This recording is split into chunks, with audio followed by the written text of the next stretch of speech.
하나님 말씀 마태복음 26장 1절에서 13절까지의 말씀입니다. 마태복음 26장 1절에서 13절의 말씀 우리 한 목소리로 같이 읽겠습니다. 시작.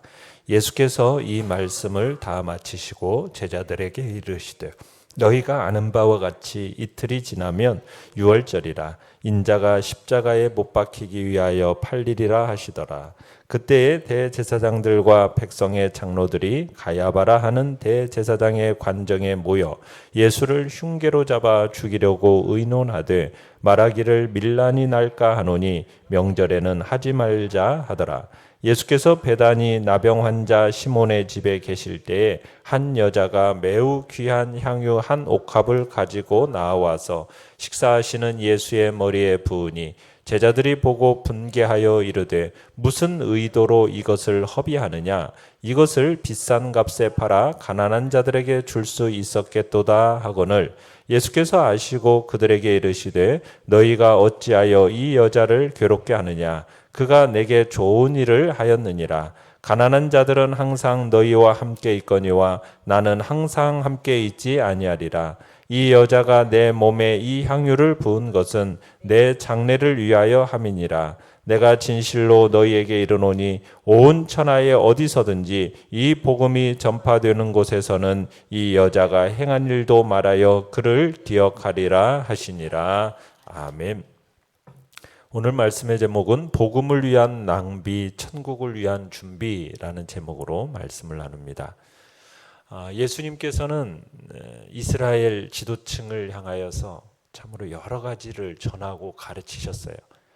그런데 그들은 변화가 되지를 않습니다. 간곡한 권면도 하시고 때로는 엄중한 책망도 하시지만 이 이스라엘 지도층들의 마음을 바꾸지는 못했습니다. 오히려 저들은 예수님을 죽여서 제거할 구실만을 찾기 위해서 끊임없이 시험을 했었죠.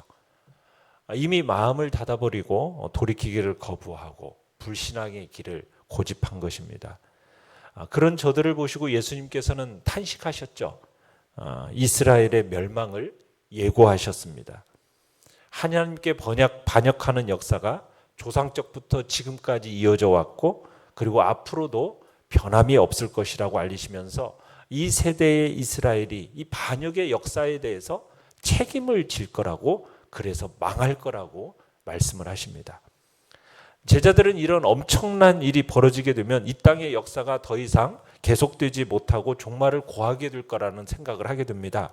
그래서 그 시기와 징조에 대해서 예수님께 여쭙습니다. 그러자 예수님께서는 제자들의 질문에 대해서 마지막 시대의 역사가 앞으로 어떻게 진행될 것인지 그 특징이 무엇인지 그것을 쭉 가르쳐 주십니다. 그리고 이런 마지막 시대를 어떤 자세로 살아야 할까 이것에 대해서 깊은 애정과 간곡함으로 일깨우시면서 엄중하고 경계하시면서 여러 가지 비유를 들어서 말씀을 하신 겁니다. 그게 이제 우리가 25장까지 보았던 내용들이에요. 자, 내용 관찰 문제 1번입니다. 유월절이 다가오자 주님은 그리고 대제사장과 장로들은 무슨 일을 계획합니까? 자, 예수님은 제자들에게 뭘 말씀하십니까? 2절에 보니까 유월절과 자신의 그 십자가의 죽음에 대해서 함께 언급하면서 말씀을 하십니다. 참 유월절은 이스라엘의 뜻깊은 명절이지 않습니까? 그 명절인 유월절에 십자가의 죽음이 있을 거라는 거예요. 그러면서 지금까지 이어져 온 역사의 흐름을 완전히 바꾸어 놓을 결정적인 일이 바로 십자가의 사건임을 이제 말씀을 하시는 겁니다. 그러니까 예수님께서는 유월절에 자신의 죽으실 것을 말씀하심으로써 유월절을 통해서 미리 보이신 하나님의 뜻 그리고 약속 그것이 십자가에서 온전히 성취될 것을 이제 알리신 겁니다. 십자가는 바로 이스라엘과 온 인류의 유일한 소망인 구원의 약속을 결정적으로 성취시키는 일이 될 것을 주님이 말씀을 하고 계시는 거죠. 바로 그 순간에 유대인 지도층은 뭘 하고 있습니까? 분주하게 뭔가를 준비하고 있습니다. 무슨 일을 지금 준비하고 있는 겁니까? 바로 저들의 구원을 위해서 오신 메시아를 자기들의 손으로 잡아주길 모의를 하고 있는 겁니다. 그래서 당시 유대 지도층, 유대의 최고 지도자들이 어디에 모였습니까? 모두 다가 대제사장의 관정에 모인 겁니다.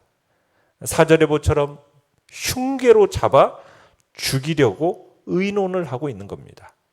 흉계라는 것은 속인다는 뜻입니다. 그러니까 이들은 예수를 죽이기 위해서 지금 교활한 음모를 꾸미고 있는 것이죠.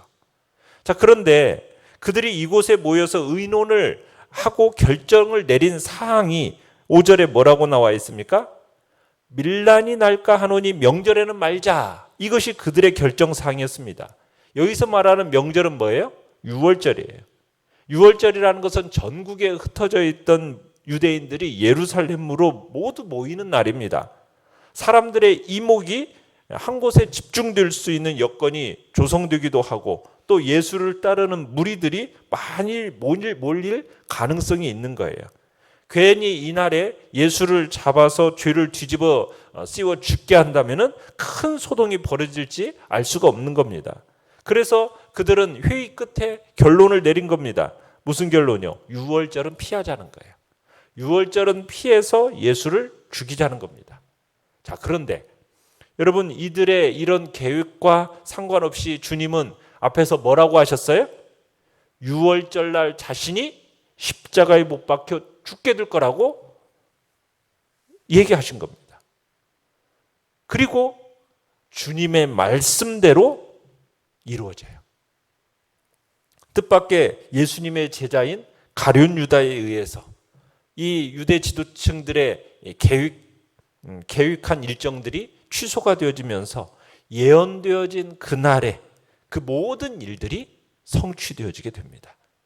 그래서 주님은 예정대로 유월절 어린 양으로서 우리의 십자가 구속을 완성하게 되신 거죠. 내용 관찰 문제 2번입니다. 십자가 죽음을 앞둔 예수님이 베다니 나병 환자 시몬의 집에 머무실 때 어떤 일이 있었습니까? 자, 7절에 보니까 한 여자가 매우 귀한 향유 한 옥합을 가지고 나와서 식사하시는 예수님의 머리에 붓게 됩니다. 자, 그녀가 이날 깨트린 향유 한 옥합은 나드 한 근에 해당되는 거예요. 이 나드 한 근은 그 당시 300데나리온에 해당하는 가치를 지닌 겁니다.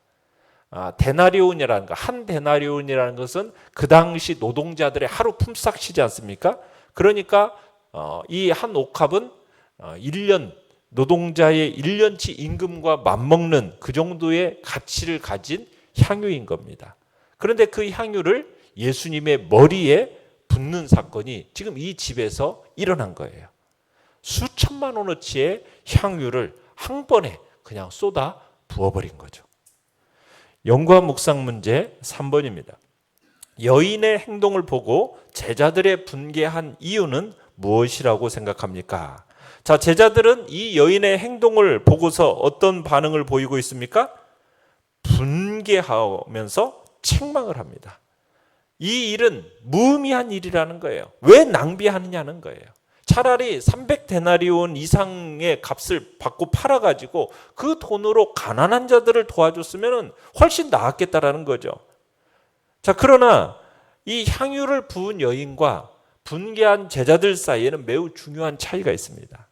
지금 여인은 자신이 참으로 소중하다고 여기는 그 무엇을 표현하기 위해서 지금 향유를 쏟아부은 거예요. 향유를 담은 옥합을 깨뜨려서 다 쏟아부은 것은 지금 향유를 부어드리는 이분이 너무나 귀중한 나머지 향유의 귀중함이라는 것을 전혀 생각하지 않은 행동인 거죠. 이분에게서 발견한 이 은혜가 자신에게는 너무 소중하기 때문에 향유에 비할 바가 아니라고 여긴 겁니다. 그래서 향유를 전부 다 쏟아 붓는다 해도 내 안에 있는 이 귀중함이라는 것을 표현하기에 모자란다, 이렇게 여기고 있는 겁니다. 내 안에 있는 이 은혜를 생각하면 이 어찌 이 향유옥합, 이 은혜의 귀중함에 비길 수가 있겠는가? 내가 무엇으로도 내 안에 있는 이 귀중함을 표현할 수 없을 것이다라는 그 담은 행동이 바로 이 여인의 행동이었거죠. 그런데 이 여인이 이처럼 소중하고 귀한 것을 담아서 표현하려고 한 이 행동에서 지금 제자들은 아무런 가치와 의미를 발견하지를 못합니다. 그래서 뭐라고 말하는 거예요? 이 무슨 낭비인가? 이 무슨 허사인가? 왜 무의미한 일이랑 버리고 있는가? 하면서 지금 분개하면서 탄식하고 있는 거죠. 자, 여인을 책망하는 제자들에게 예수님은 10절에 뭐라고 말씀하십니까? 너희가 어찌해서 이 여자를 괴롭게 하느냐? 그가 내게 좋은 일을 하였다. 이렇게 말씀하세요. 그러니까 제자들은 지금 이 여인의 행동에서 아무런 가치와 의미도 찾지 못하고 아무런 가치와 의미가 없는 행동이라고 한 이 여인의 행동에서 예수님은 참으로 귀중한 것을 보시고 인정하고 계시는 겁니다. 그러면서 그 여인을 괴롭게 하지 말라는 거예요. 은혜를 입고 깨달은 자를 지금 무식하게 짓밟고 지금 헐뜯는 힘들게 하는 이 어리석고 악한 제자들의 이 행동을 책망하시는 겁니다. 그리고는 여인이 그처럼 소중하게 여긴 것이 무엇인지 이제 제자들에게 11절에서 밝히는 건데요. 가난한 자들은 항상 너희와 함께 있거니와 나는 항상 함께 있지 아니하리라. 자, 이제 곧 이 땅을 떠나서 아버지께로 가실 일을 염두에 두고 하신 말씀인 거죠. 가난한 자들은 항상 너희와 함께 있어도 앞으로 얼마든지 그 일을 행할 기회를 가질 수 있지만은 나는 이제 곧 너희와 함께 있지 아니하고 떠나게 될 일을 다시는 특별한 일, 하늘과 땅의 역사를 바꿔놓을 중대한 일을 이제 일이 일어나게 될 것을 지금 주님은 말씀하시면서 너희는 이것을 알지 못했지만 이 여인은 알고 있다. 지금 이렇게 말씀하고 계시는 거죠. 그래서 12절에 이렇게 얘기합니다. 이 여자가 내 몸에 이 향유를 부은 것은 내 장례를 위하여 함이니라. 그러니까 지금 여인이 향유를 쏟아 부은 것은 뭘 생각하고요?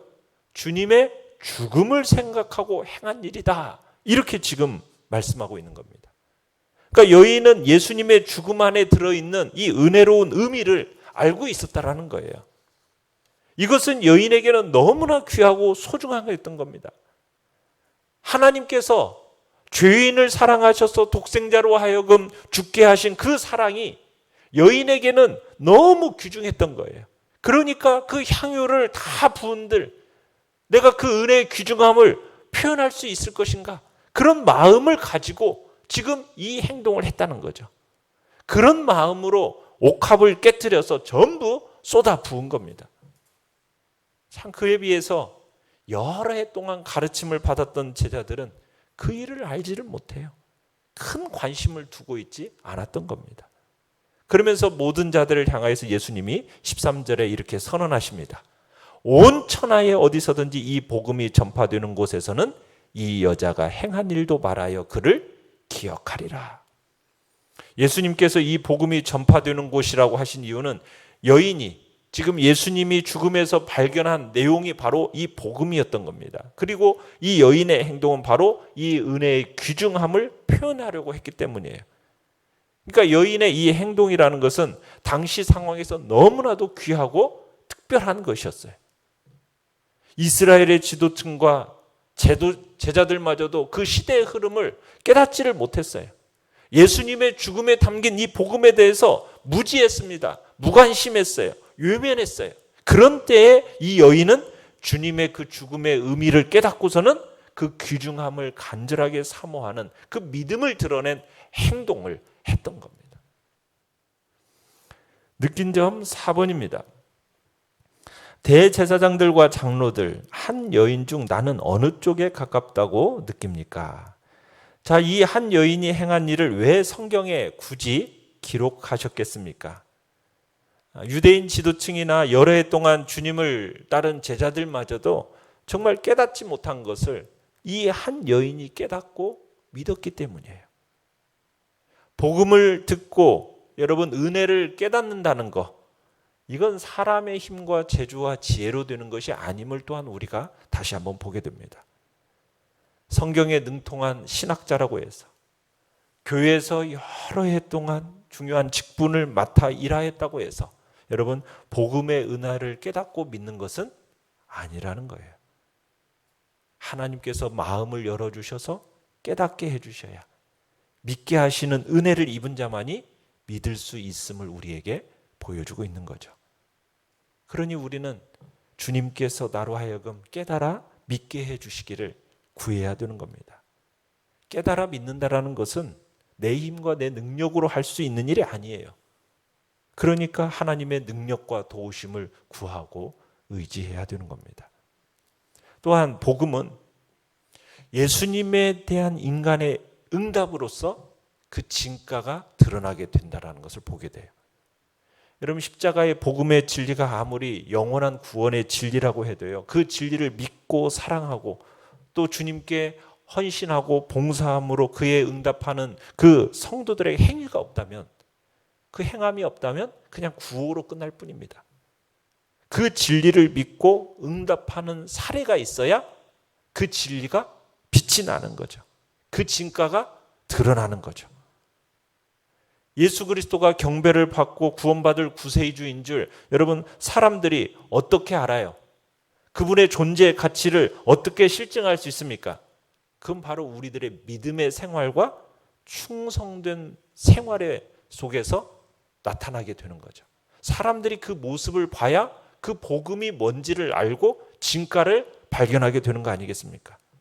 향유를 부은 그 여인의 그 행함이 바로 자신과 모든 것을 주께 드릴 자세와 각오를 보여줌으로 말미암아 복음의 진가를 보여주었고, 그리고 그것이 많은 사람들에게 그리고 복음이 전파되는 곳곳에 가르침으로써 나타났던 것처럼 우리가 주님 앞에 드리는 자세와 각오가 그리고 그것이 행함으로 나타날 때 그것이 간증이 되어져서 사람들에게도 하나님의 진리의 복음의 참된 가치를 보여줄 수 있게 된다는 얘기입니다.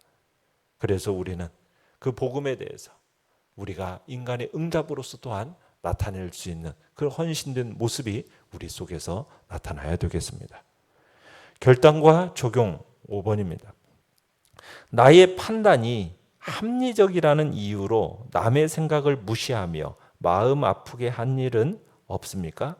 먹고 입는데 돈을 쓰는 것은 아까워하지 않으면서 주님의 일을 위해 쓰는 데는 인색하지 않습니까?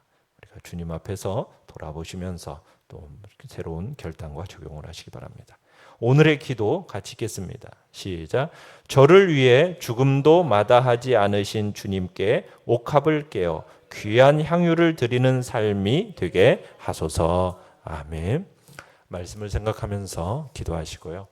그리고 추석 명절 동안에는 새벽 예배를 쉬고 목요일에 만나도록 하겠습니다.